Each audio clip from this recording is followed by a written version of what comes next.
स्वागत है आप सबका। आज हम लोग पढ़ेंगे इंडस वैली सिविलाइजेशन। इस सभ्यता के लिए 3 नाम का प्रयोग होता है: सिंधु सभ्यता, सिंधु घाटी की सभ्यता और हड़प्पा सभ्यता। हमारी वैदिक संस्कृति से भी पहले हमारी भारत भूमि पर एक विकसित सभ्यता वास करती थी, जो अपने समय काल की सबसे उन्नत और विस्तृत सभ्यता थी, जो आर्यों के आगमन से पहले ही एक विकसित समाज का निर्माण कर चुकी थी। हमारी भारतीय सभ्यता हड़प्पा सभ्यता सिंधु नदी के किनारे पाई गई, इसलिए इसे सिंधु सभ्यता या सिंधु घाटी की सभ्यता के नाम से जाना जाता है। अब क्वेश्चन है कि हड़प्पा सभ्यता नाम क्यों पड़ा? क्योंकि पाकिस्तान के पश्चिमी पंजाब प्रांत में हड़प्पा नामक स्थान में इसके बारे में पता चला, इसलिए इसे हड़प्पा सभ्यता कहा गया। फिर क्वेश्चन है, कैसे पता चला इस सभ्यता के बारे में? तो 7वीं शताब्दी में पहली बार लोगों ने पंजाब प्रांत में ईंटों के लिए मिट्टी की खुदाई की। तब उन्हें वहां से बनी बनाई ईंटें मिली, जिसे लोगों ने भगवान का चमत्कार माना और उन ईंटों का उपयोग अपने घर बनाने में किया। उसके बाद सन 1826 में सर चार्ल्स मेसन नाम का एक अंग्रेज ने उत्तर पश्चिमी पंजाब का दौरा कर रहे थे, जो कि आज के पाकिस्तान के पंजाब प्रांत में है। इन्हें हड़प्पा सभ्यता के बारे में बेसिक जानकारी मिली और उन्होंने अनुमान लगाया कि यहाँ पर कोई सभ्यता है। फिर सर चार्ल्स मेसन ने अपनी एक पत्रिका नैरेटिव ऑफ जर्नी में उन्होंने पहली बार जानकारी दी। फिर कनिंघम 1856 में कनिंघम ने इस सभ्यता के बारे में सर्वेक्षण किया। इसी दौरान 1856 में ही कराची से लाहौर के मध्य रेलवे लाइन के निर्माण के दौरान 2 इंजीनियर भाइयों बर्टन बंधु ने, जिसमें एक का नाम था जेम्स बर्टन और विलियम बर्टन, दूसरे का विलियम बर्टन ने पंजाब प्रांत में खुदाई से जो ईंटें मिली थी, उन ईंटों को प्राप्त करके रेलवे ट्रैक बिछाने में यूज कर लिया।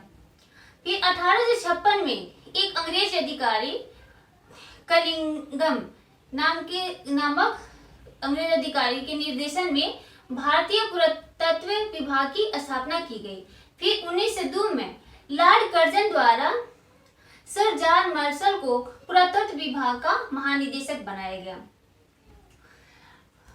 अब हम लोग देखेंगे इसका पूरा स्थल कहाँ से मिला। इंडस वैली सिविलाइजेशन का टाइम पीरियड है 2500 ईसा पूर्व से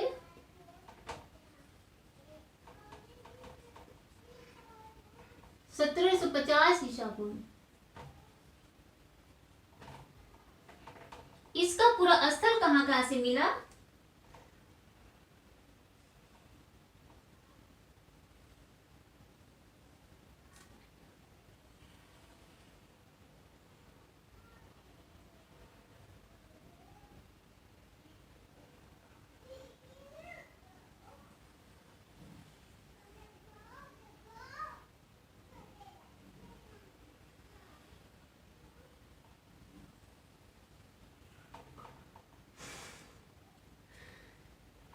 हड़प्पा सभ्यता का पूरा स्थान उत्तर में नॉर्थ में मांडा से मिला, मांडा, साउथ में दैमाबाद,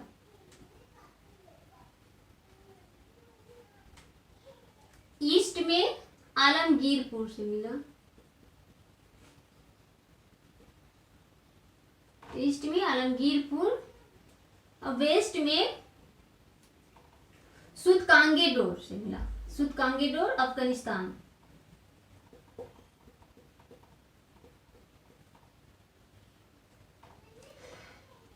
कि मांडा जम्मू कश्मीर में है, आलमगीरपुर यूपी उत्तर प्रदेश में, दैमाबाद महाराष्ट्र में, सुतकांगेडोर बलूचिस्तान में, बलूचिस्तान। मांडा जम्मू कश्मीर में चिनाब नदी,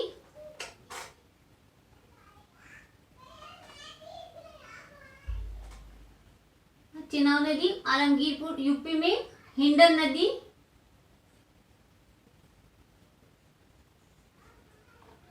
महाराष्ट्र दहमाबाद में गोदावरी या प्रवरा नदी।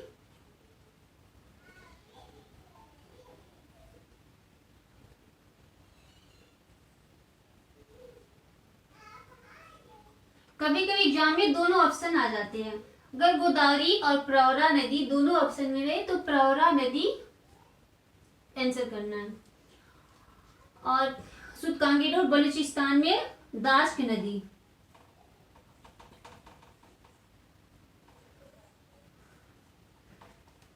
दाश्त नदी यहाँ से हड़प्पा कालीन पूरा स्थल मिला है। हड़प्पा और मोहनजोदड़ो दोनों कहाँ पर है? पाकिस्तान में। पाकिस्तान, पंजाब। ये पंजाब पहले भारत में था, अब पूर्वी पंजाब भारत में है और पश्चिमी पंजाब पाकिस्तान में चला गया। पश्चिमी पंजाब, वेस्ट पंजाब, ये ईस्ट पंजाब भारत में है।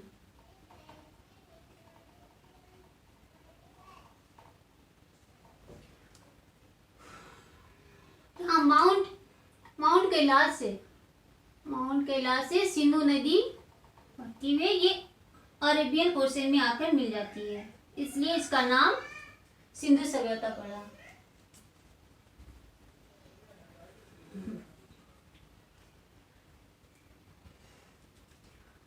यहाँ पाकिस्तान और इसके ठीक पर अफगानिस्तान।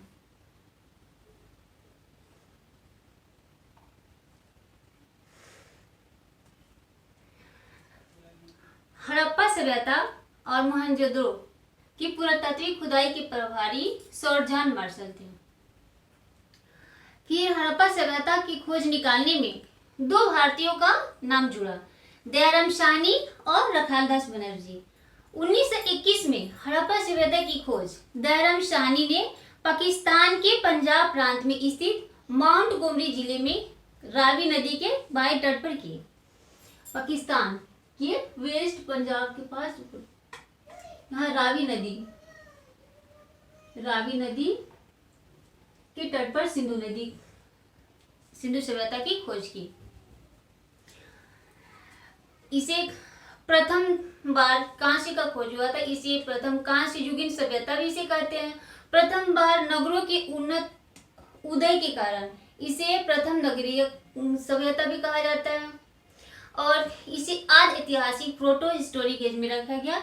इसे आज ऐतिहासिक युग भी कहा जाता है। इसे शांति प्रिय सभ्यता भी कहा जाता है और विस्तृत सभ्यता भी कहा जाता है। हड़प्पा की खुदाई में क्या क्या मिला है?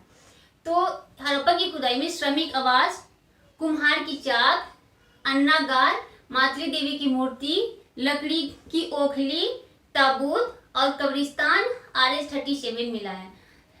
यहाँ हाथी के दांत भी मिला है और एक श्रृंगी जानवर भी मिला है। इसके एक साल बाद 1922 में मोहनजोदड़ो की खोज हुई। मोहनजोदड़ो की खोज रखालदास बनर्जी ने किया। बनर्जी टाइटल अधिकांश बंगाल के लोग लगाते। बनर्जी, मुखर्जी, टैगोर, चटर्जी, चट्टोपाध्याय, ये सारे टाइटल बंगाल के लोग लगाते हैं। मोहनजोदड़ो में कब्रिस्तान नहीं मिला है। मोहनजोदड़ो का सिंधी भाषा में अर्थ होता है मृतकों का टीला, यानी कि लाश का ढेर। मोहनजोदड़ो से एक भी लाश सही सलामत नहीं मिला। किसी का हाथ नहीं है तो किसी का पैर नहीं है, किसी का सर नहीं है। इससे यही आइडिया लगाया जाता है कि यहाँ पर कोई विदेशी आक्रमण हुआ था, क्योंकि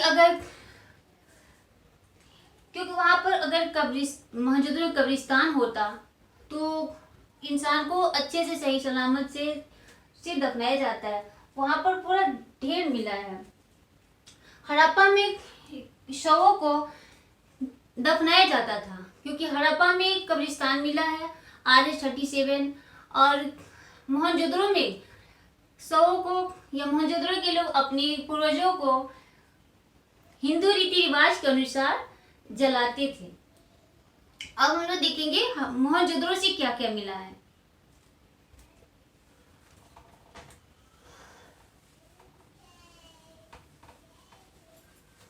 मोहनजोदड़ो से क्या क्या मिला है?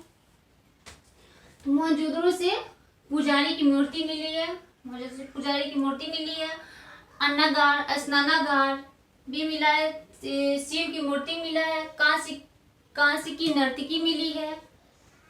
इसको याद करने का एक शॉर्ट ट्रिक है।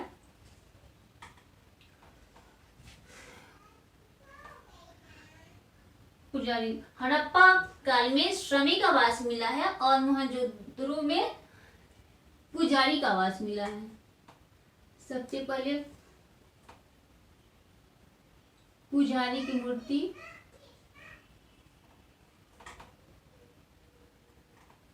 पुजारी की मूर्ति,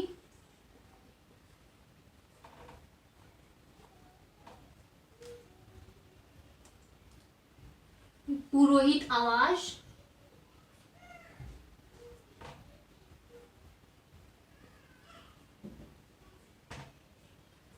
स्नानागार,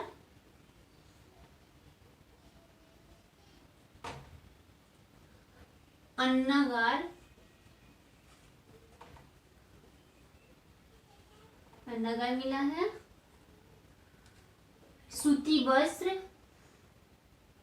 कुआं मिला है, कुआं, फिर सूती वस्त्र, फिर शिव की मूर्ति मिला है,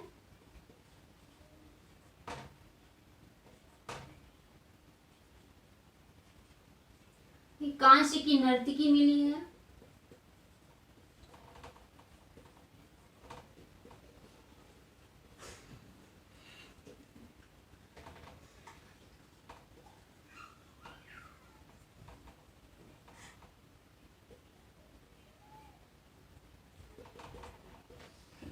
ये याद कैसे होगा इसके लिए एक ट्रिक है।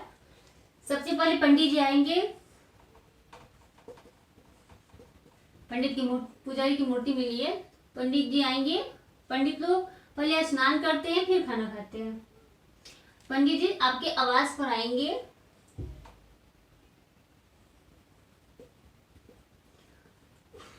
फिर स्नान करेंगे,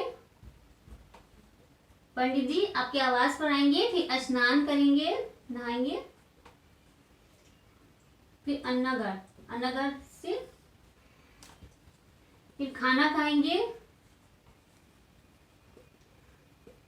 फिर पानी पिएंगे। कुआं, पहले के लोग कुआं से पानी पीते थे, आज की तरह नल नहीं होता था, कुआं से पानी पिएंगे,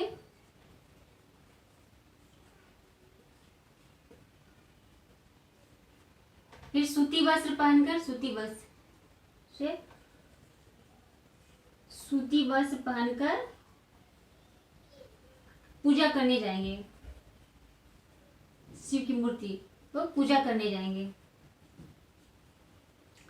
पूजा करेंगे।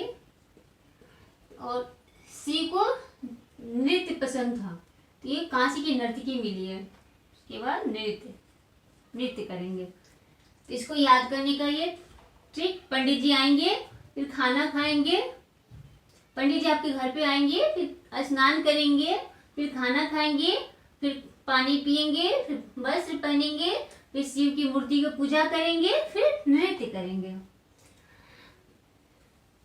जो मोहनजोदड़ो से जो शिव की मूर्ति मिली है उसमें शिव ज्ञान मुद्रा में है, योग की मुद्रा में है, बैठे हुए हैं, यानी कि उस काल में भी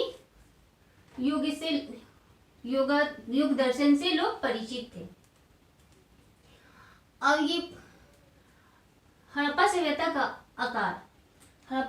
का आकार त्रिभुजाकार था।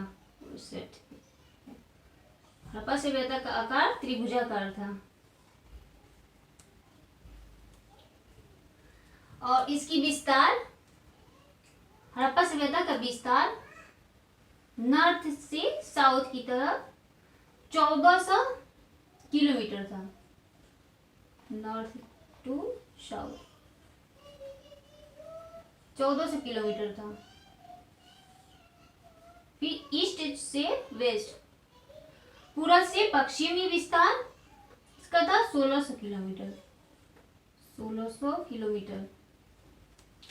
हड़प्पा सभ्यता यह 13 लाख किलोमीटर से भी अधिक क्षेत्र में फैला हुआ था।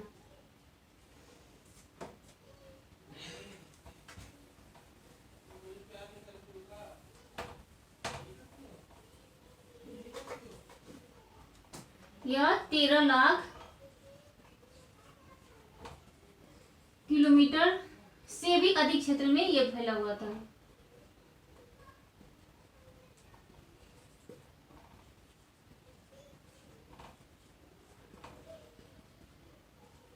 अधिक क्षेत्र में फैला हुआ था।